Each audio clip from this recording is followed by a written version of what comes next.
किरकोळ अपघातातून नेकनूरमध्ये काल महिलांना मारहाणीचा प्रकार समोर आला होता आणि त्यानंतर मोठ्या प्रमाणात पोलीस स्टेशनमध्ये गोंधळ उडालेला होता। काही ठिकाणी दगडफेक झाली होती आणि तणावाचं वातावरण निर्माण झालं होतं।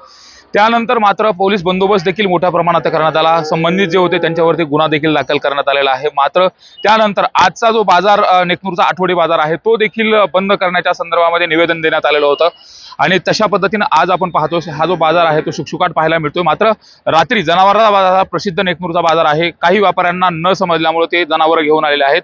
दुसरीकडे आपण पाहतो या ठिकाणी शेळ्याचा बाजार देखील भरलेला आहे आणि या ठिकाणी थोड्या वेळापूर्वी काही गोंधळाचं वातावरण देखील निर्माण झालेलं होतं। या ठिकाणी हा बाजार बंद आहे हे सांगण्यासाठी काही जे लोक आले होते त्यांच्यामध्ये आणि इथलच्या व्यापाऱ्यांमध्ये थोड्या शाब्दिक बाचाबाची देखील झालेली होती। त्यानंतर पोलिसांनी या परिस्थितीवरती नियंत्रण मिळवलं।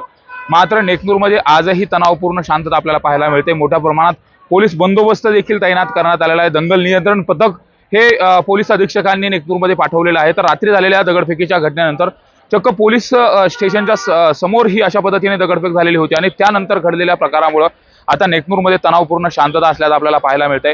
पोलिसांचा तगडा बंदोबस्त देखील ठेवण्यात आला आहे। दोन्ही समाजाचे जे लोक आहेत त्यांना देखील समजून सांगण्याचा प्रयत्न केला गेला आहे। मात्र एकूण या घडलेल्या प्रकारामुळे आज नेकनूरची जी बाजारपेठ आहे ती बंद ठेवण्यात आलेली आहे।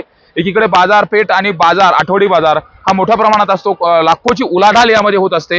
मात्र याचा फटका हा व्यापाऱ्यांना मोठ्या प्रमाणात बसणार आहे। तर दुसरीकडे अशा पद्धतीच्या वारंवार घटना घडतायत।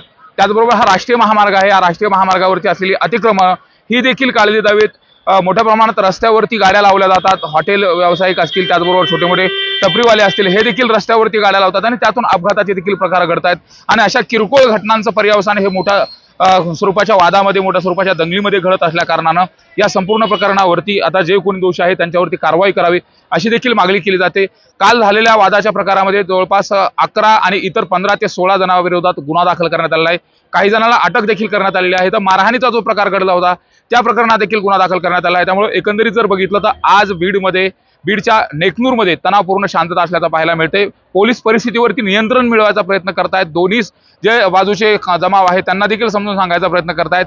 त्यामुळे आता नेमकं या प्रकरणामध्ये पोलीस प्रशासन हे प्रकरण कसं हाताळणार हे पाहणं महत्त्वाचं आहे। सुरेश जाधव, न्यूज 18 मराठी, बीड।